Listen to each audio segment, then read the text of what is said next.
G6 ਦੇ ਵਿੱਚ ਇਹ ਮਿਊਜ਼ੀਅਮ ਬਣਿਆ ਹੋਇਆ ਹੈ। ਸਰ ਸੈयद ਮੈਮੋਰੀਅਲ ਇੱਕ ਹਾਲ ਬਣਿਆ ਸੀ ਉਹਦੇ ਵਿੱਚ, ਔਰ ਇਹਦੇ ਵਿੱਚ ਇਹ ਕੋਈ ਤਸਵੀਰੀ ਤਾਰੀਖ ਦੱਸਣ ਦੀ ਕੋਸ਼ਿਸ਼ ਕੀਤੀ ਗਈ ਹੈ।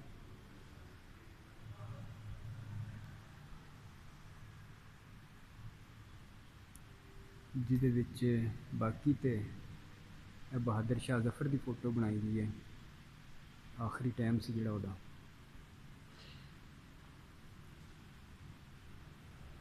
ਤਸਵੀਰਾਂ ਦੇ ਵਿੱਚ ਹਿੰਦੂਆਂ ਨੂੰ ਵੀ ਦਿਖਾਇਆ ਗਿਆ ਹੈ, ਔਰ ਬਤੌਰ ਜ਼ਾਲਮ ਅਗਰ ਵੇਖਿਆ ਜਾਵੇ ਤਾਂ ਮੇਰੇ ਖਿਆਲ ਵਿੱਚ ਦਿਖਾਇਆ ਗਿਆ। ਹਾਲਾਂਕਿ ਬਹੁਤ ਸਾਰੇ ਜਿਹੜੇ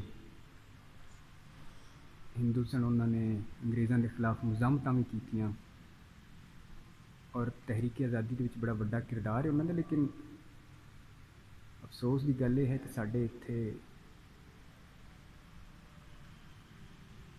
ਮਜ਼ਹਬ ਨੂੰ ਦਰਮਿਆਨ 'ਚ ਲਿਆਇਆ ਜਾਂਦਾ ਬਹੁਤ ਸਾਰੀਆਂ ਚੀਜ਼ਾਂ ਦੇ, ਕਿਉਂਕਿ ਕੌਮ ਜਿਹੜੀ ਹੁੰਦੀ ਉਹਦਾ ਤੇ ਮਜ਼ਹਬ ਨਹੀਂ ਹੁੰਦਾ।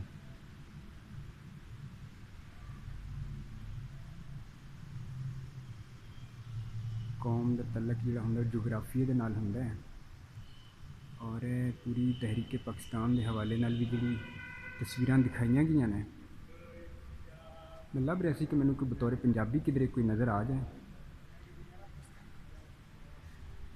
ਕੋਈ ਮੁਸਲਮਾਨ ਪੰਜਾਬੀ, ਹਿੰਦੂ ਪੰਜਾਬੀ, ਕੋਈ ਸਿੱਖ ਪੰਜਾਬੀ, ਕੋਈ हाँ, लेकिन कोई नज़र तो नहीं आया।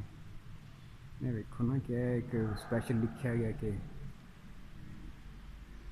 हिंदुओं ने हिंदुस्तान रुसवा कर दिता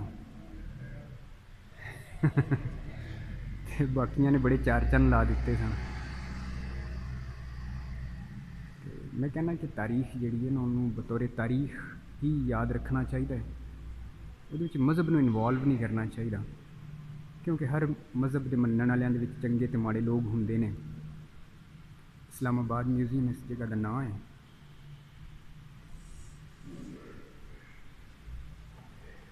टैक्सला की फोटो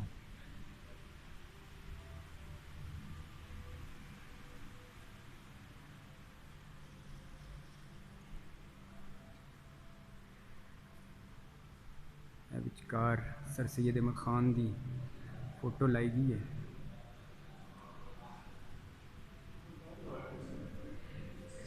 ये अलग गल है कि अज लोग क्वेश्चन मार्क करते पे ने कि जिन्होंने भी सर का खिताब दिता गया,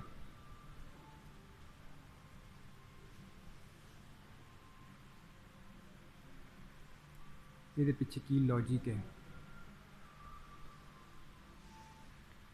जनाब पंजाब की मुख्तलिफ जड़ियाँ जगह दी तस्वीरां ने जड़ियाँ दौरान खुदाई